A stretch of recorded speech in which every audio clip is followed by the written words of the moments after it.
So those another fisherman just come back from the fishing.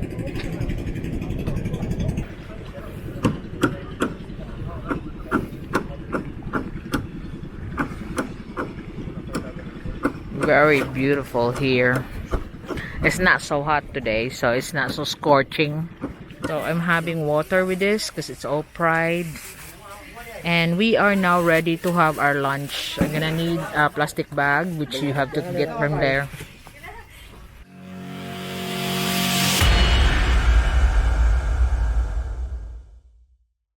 What you're looking at here is the entrance of what we call here in Cordova the Rorokai. It is like an answer, the locals' answer to Boracay. But as of the moment, this is where the locals do their picnic and have swimming parties around here with their family. But that's like this is the fishing village with all the little boats that you can see on the side. And the Rorokai, if you look at it, it's got an island straight on there in which you can swim. You see up ahead what I mean. So as of the moment, the Rorokai is being developed, put a seawall on it, but the locals still swim here. You can see the boat makers up ahead. And this is like a little bay, and then the people that go picnic, the people that's having picnic here will go on those rocks in the middle of the sea, because that area where the rocks is, you can actually walk, and that's where they swim right to the tip one there, and the island next to it is the Nalusuan Island. So it's not a very hot day here in the beach, but you can see the beach here is still cleaner than most of the heavily dense residential area in the city. You know, I'm looking for the right word to say sometimes. So the Rorokai, you have to go to this. I'm gonna get down because I can't, it's too windy up there, but I'll just get down here. See?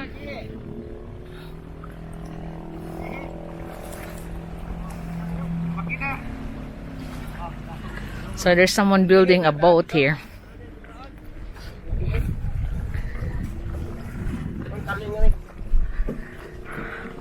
And we'll see what they do. Someone fixing over here and someone building.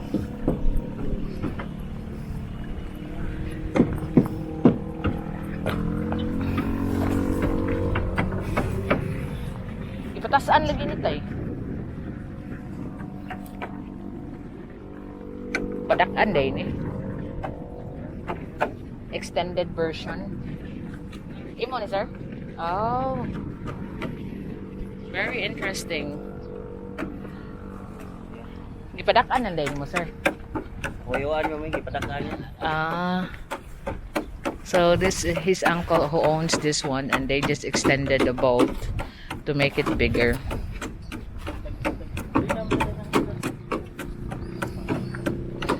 So they have like, look what they're doing.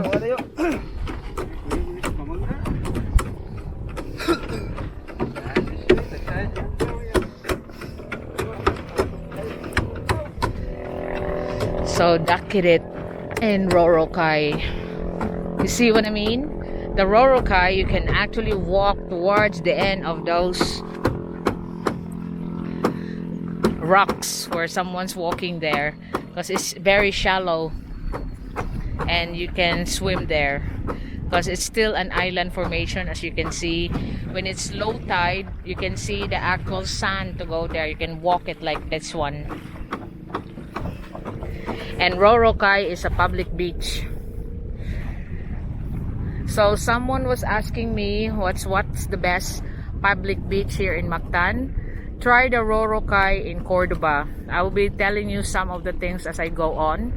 It's a public beach, although it's being developed right now, but this is one of the best here in Cordova. You only pay like 10 pesos to go in.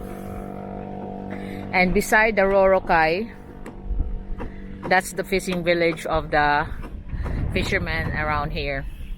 You see all the different little boats.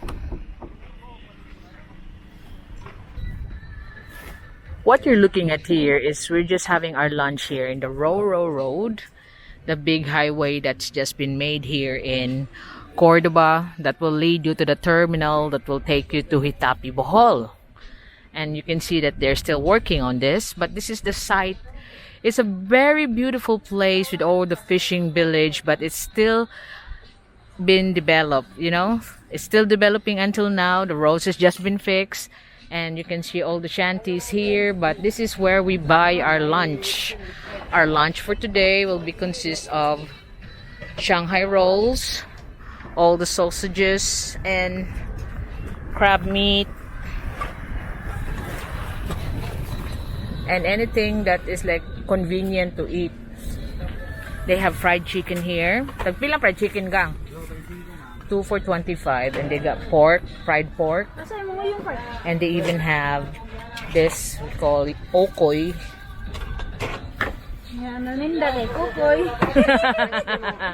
Okoy, and then the ngoyong, fried vegetable.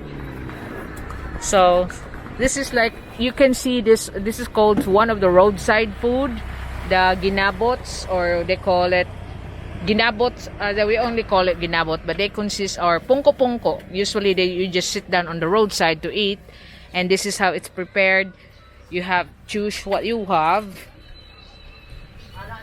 and you're given like a plastic bag again, like what Sen is doing, and we will be eating that with hanging rice. And there's a plate of chilies if you want something with your soy sauce with a zing.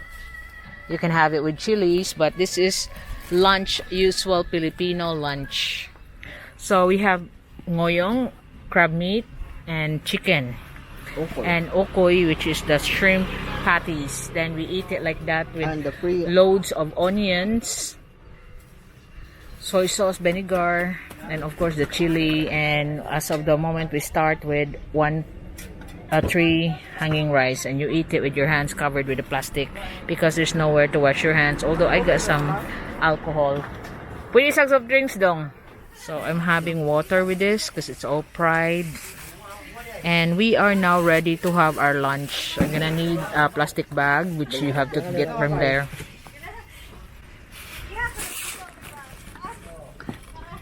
Wakay sa binak? Pipsira.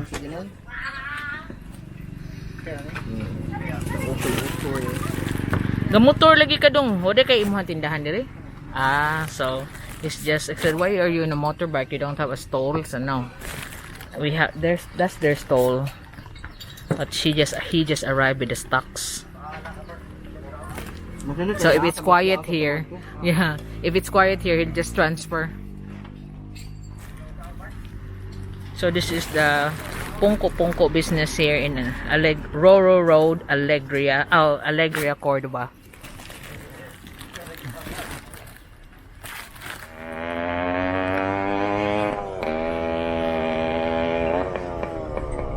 What you're looking at here is the Roro Highway that will lead you to the terminal that will take you to Hitape, Bohol.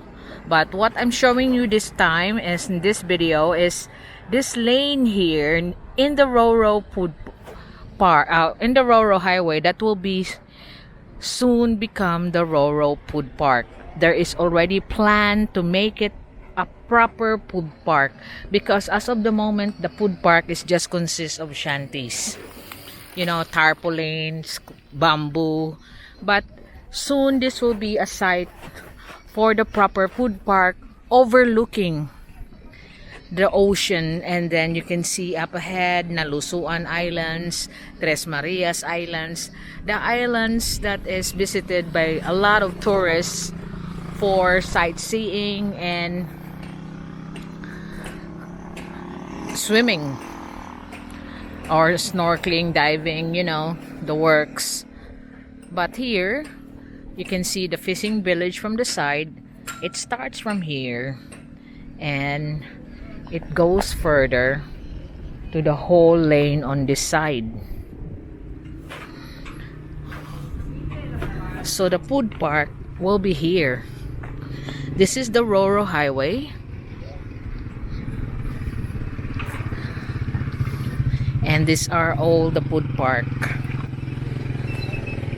So a lot of this right now, what you can see is just shanties on the road. A lot of them are closed and only open at night, especially on the weekend. They're mostly open in the afternoon. So I will go inside. You can see the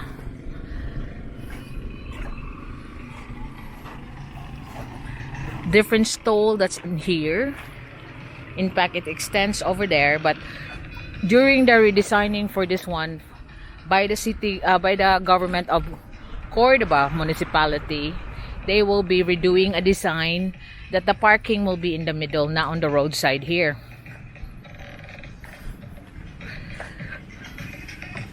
So you can see all these eat all you cans.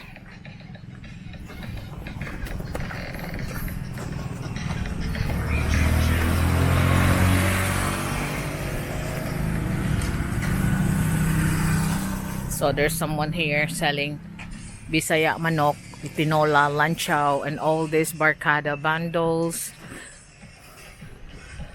So this is one of the biggest food park if ever it will materialize, you know. So you can imagine here during the night time how alive will be the place. They now start to set up their food display. Because it's usually like 2 to 3 o'clock up, they start displaying their wares ready for the night's trade, you know.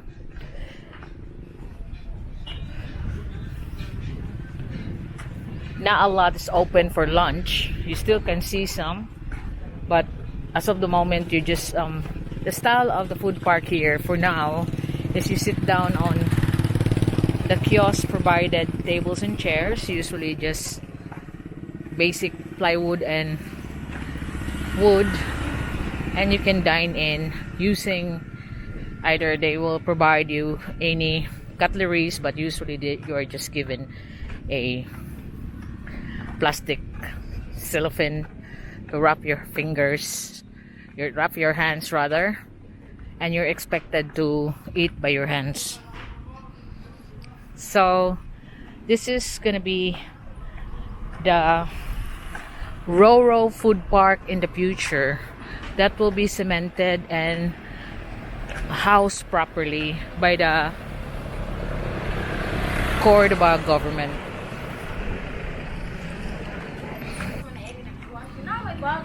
So you can see the ample parking space, the view of the sea. What more can you ask for?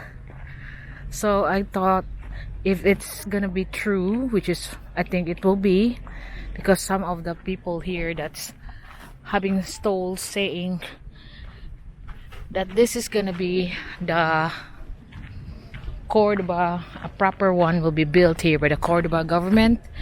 It's called the food park of Roro.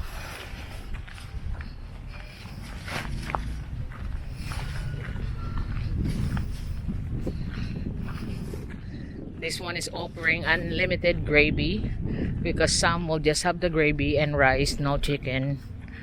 So it have to come with the chicken. So maybe not this year because they're still doing the Roro Road, but perhaps in a couple of years you'll start seeing the stalls disappear, all these shanties, and then it will be a proper food park with all the sanitations and health requirements required.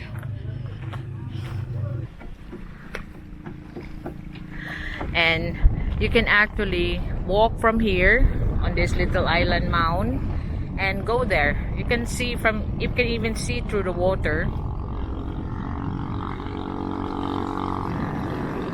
And you know where the jet ski is? Not jet ski. The boat is coming. During low tide, you can actually see that the sand underneath is growing. Mura man siya Virgin Island dong. This is like Virgin Island that you can see the sun go there, and you can actually go on the end. It's not, look, you're just walking. There's a lot of people swimming there excited because this is like the sun is there. Yeah, it's not. Yeah, you can walk further from here, and because it's like the island again is growing on this side, like it's growing. So look at them just walking through it. We usually call this the one that like a growing island, a Virgin Island, that you can actually see it, the like a piece of earth with those rocks during low tide, but now it's starting to go high tide, so it soon be covered. But as a public beach, this is one of the best I could recommend for you. Very interesting, and you can go further up on those rocks and swim there. You can look up here on the fishing village, and you can buy your fresh fish across where they take their catch for the day, and there's some shops there that buy the catch for the day from the fishermen. So very interesting. Pangutan ako about sa nalusuan. I'm asking Sen about inquiries of the people that's trip to Nalusuan Island. I will not be featuring it today, but at least we have information. So those another fisherman just come back from the fishing. So we have an idea. Next time we come here when it's a nice day, it's now big summer months now in the Philippines, so we won't be stranded. We might be able to see other islands there.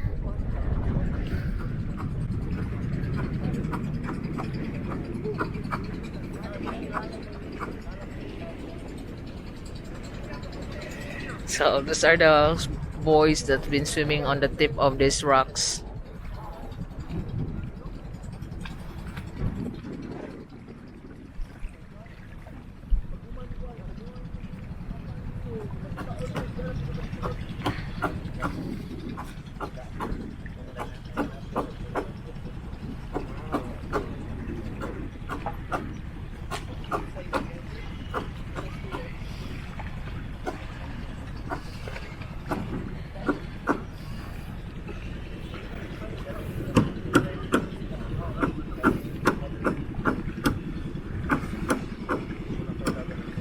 Very beautiful here. It's not so hot today, so it's not so scorching. And what you're seeing here on the side is someone extending the side of their boat to make it bigger.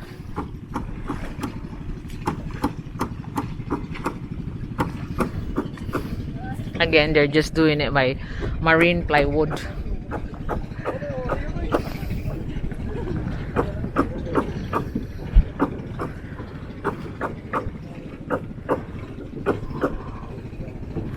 Pila ka capacity ning barkuha dudong?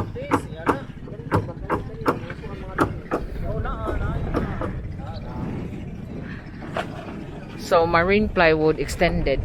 Pila ka tawo makasudan ni sir? Mao ba? 20 ka tawo sudan ni? So 20. So 20 people. Ni ikaw man ana imo nang butangan anang marine epoxy. Pintalan tanan. So the plywood will then be coated with marine epoxy. That he's the painter. Ikay painter ani sir? Dili. Lain sad. One sa pantay. So that will be coated with marine epoxy outside and inside.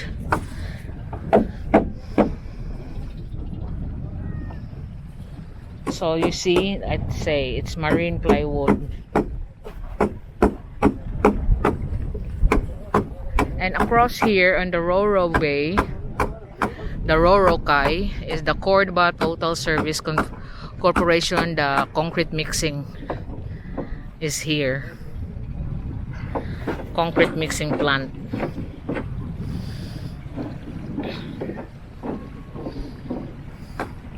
It's just a nice sunny day now. The sun is showing up again. And over here on the other side is someone fixing the motor of their boat.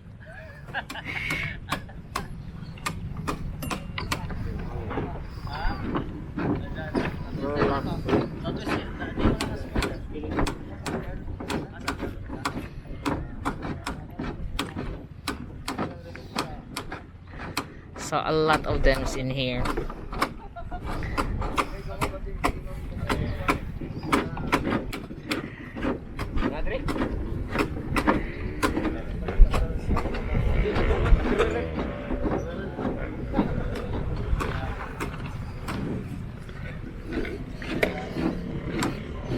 Let's have a glimpse. Tanaw ko dong ha. Look at all the lads here is fixing the motor of this fishing boat. And if you see the fishing boat, look.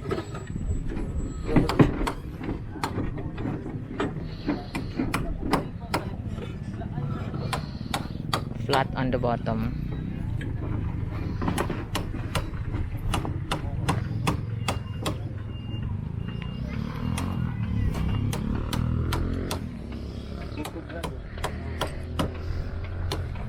So I'll go here on the top now because I won't be meeting any traffic.